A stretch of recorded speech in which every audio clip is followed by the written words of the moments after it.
Elon Musk sudah terbiasa dengan peluncuran yang besar, mega launching. Misalnya pada mobil listrik Teslanya, kemudian pabrik roket dan kendaraan luar angkasa SpaceX, kemudian Twitter yang menjadi sosial media X, dan sekarang meluncurkan proyek paling ambisiusnya, American Demokrasi. Ya, Elon masuk ke dunia politik sekarang yang menantang tradisi Amerika yang telah berusia 160 tahun. Apa yang dilakukan Elon? Dia membangun partai politik bernama America Party atau Partai Amerika. Elon kemudian mengunggahnya di platform X miliknya.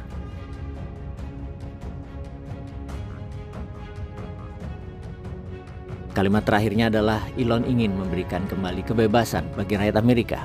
Oke, kita bahas sebentar sistem politik di Amerika, di mana saat ini ada dua sistem partai politik, yaitu satu Partai Demokrat dan kedua adalah Partai Republik, di mana rakyat Amerika pada dasarnya akan memilih salah satu dari dua partai ini untuk menjadi pilihan menyuarakan suara mereka di pemerintahan. Kemudian Elon ingin melawan hegemoni ini dengan menambahkan partai ketiganya. Apakah bisa secara konstitusi? Apakah sah? Apakah rakyat Amerika memang menginginkan partai baru untuk hadir? Sebelumnya kita menjelaskan dulu alasan hadirnya partai ketiga dari sisi Elon. Pertama, Big Beautiful Bill yang membuat Amerika akan defisit triliun dolar, di mana Elon menganggap kebijakan keuangan Trump akan menjadikan budak hutang atau debt slavery bagi rakyat Amerika.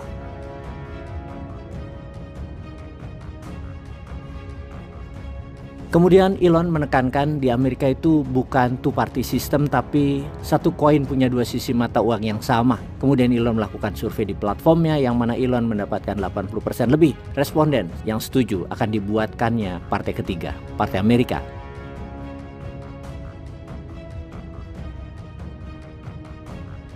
Elon mengatakan lagi bahwa niatnya membuat partai ketiga bukan untuk membuat dirinya jadi presiden Amerika, karena Elon bukan lahir di Amerika. Amerika hanyalah adopted country bagi Elon. Tapi bagi Elon targetnya adalah keanggotaan parlemen di Amerika, di mana Kongres Amerika akan mengadakan midterm election di tahun 2026 tahun depan, dan Elon menargetkan anggota partai Amerika sudah ada yang duduk di kursi Kongres. Dalam hal ini confirm Elon ingin menjadi the kingmakers. Trump di sisi lain ngeledekin partai Amerikanya Elon sebagai ketidakmungkinan karena dua parti sistem Amerika adalah yang terbaik di dunia. Biasa, begitulah gaya retoriknya Trump. Menurut Trump, Elon bisa saja bersenang-senang dengan partai ketiga, namun itu semua hal yang lucu, tidak akan bisa jadi kenyataan, yaitu menumbangkan partai berkuasa, Demokrat atau Republik. Sekarang kita perdalam aturan bernegara Amerika. Ternyata tidak ada larangan untuk membuat partai baru di Amerika, dan tidak ada aturan bahwa hanya dua partai di Amerika seperti sekarang ini. Bahkan secara undang-undang di Amerika tidak ada batasan atau tidak ada jumlah partai politik di Amerika. Faktanya saat ini ada 55 partai politik di Amerika dan ada ballotnya, ada tempat suara mereka.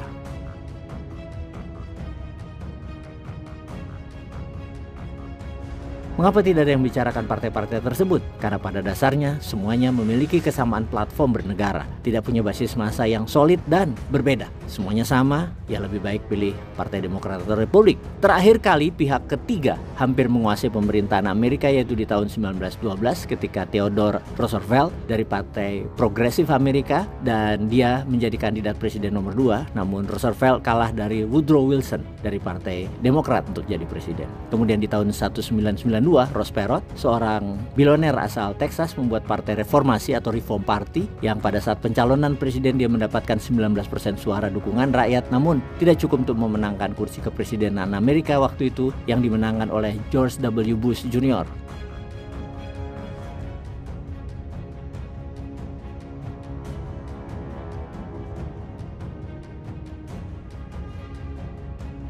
Sistem Amerika yang tidak ada sharing jabatan, di mana the winner takes all, membuat sulit suatu wilayah atau partai baru atau partai kecil untuk mendapatkan jabatan. Kalau di Indonesia sebuah partai menang, maka partai kecil lainnya bisa mengganggu di parlemen. Karena itu harus bagi-bagi kursi jabatan, harus bagi-bagi kursi kekuasaan. Kalau di Amerika yang menang yang ambil mutlak jabatan semuanya. Lawannya cuman di posisi meja perundingan di parlemen, bukan di jabatan. Karena itu akan sulit partai ketiga untuk bisa survive di sistem politik Amerika. Kalau hal ini diterapkan di Indonesia, yaitu the winner takes all, Partai Bunga Mawar PSI itu sudah hilang dari dulu-dulu. Partai Umat, Partai Gelora, PBB, apapun yang kecil-kecil sudah hilang dari dulu-dulu. Nggak ada jabatan politik dan jabatan komisaris bagi kader-kader mereka, kecuali ikut gabung di partai pemenang dan copot baju partai gurem mereka tersebut, pindah kapal. Sahabat, semoga Semoga bisa dimasukkan sistem yang baik dari sistem Amerika, yaitu the winner takes all ini, karena akan membuat negara atau akan membuat bernegara, negara Konoha, nggak diribetin